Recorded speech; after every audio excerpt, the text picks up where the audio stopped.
వేడిమి కప్పిన ఇసుకలో చిన్న పల్లె ఊపిరాడక తల్లడిల్లుతుంది. బిందెలు ఖాళీగా ఉన్నాయి. ఆశలు ఆరిపోయినట్లు కనిపిస్తున్నాయి. అలాంటి సమయంలో ముగ్గురు చిన్నారులు జియా, రఫీ, సమీర్ నీటి కోసం సాహసయాత్రకు సిద్ధమయ్యారు.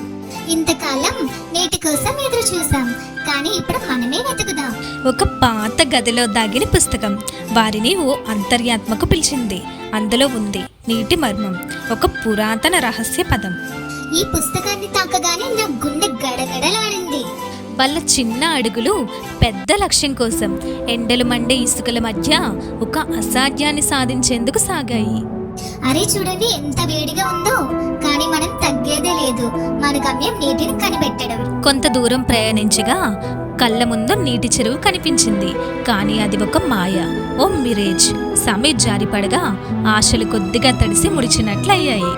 చూసావా, నీళ్ళకి దగ్గరగా వెళ్ళగానే నేనే జారిపడ్డా. అలా కొంత దూరం ప్రయాణించగానే చీకటి పడింది. ఇసుకల మట్టిలోంచి మెరిసిపోయిన ఒక వింత ఆకారం. అది దేవగిరి మహారాజు ఆత్మ. ఒక శాపం వల్ల మహారాజు గుమ్మడికాయ రూపంలోకి మారాడు. ఏంటిది, గుమ్మడి మాట్లాడుతుంది ఏంటి? అరే పిల్లలు, ఏం భయపడకండి, నేను మీకు నీటి కోసం దారి చూపిస్తాను. గుమ్మడి చుక్కల మధ్య దారి చూపించాడు. ఆకాశంలో తారలే తలపెట్టిన కొత్త జలదారి. సమీర్, రఫీ, తారల మార్గాన్ని అనుసరిస్తూ వెళ్దాం పదండి. ఇసుక గుట్టలు ఎక్కే ప్రతి అడుగు కష్టం, కానీ జియా, రఫీ, సమీర్ ఎక్కడా ఆగలేదు. నా కాళ్ళు నొప్పిగా ఉన్నాయి, కానీ నీరు మన ఊరికి కావాలి. నీళ్ళెక్కడంటే చెప్పలేను, కానీ నిశ్శబ్దం విన్నవాడికి దారి తెలుస్తుంది. చివరికి ఓ రాతి గుట్టలో వాళ్ళు తవ్విన ఆశల మధ్య ఒక జలధార బయటపడింది. అది నీరు కాదు, వాళ్ళ జీవితం. అరే చూడండిరా, నీరు. మొత్తానికి మనం సాధించాం.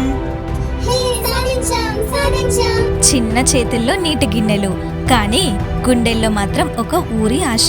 ఇప్పుడు అమ్మ నన్ను నీటి రాకెట్ అని పిలుస్తుందేమో. నీటి దారతో ఊరు నవ్వింది.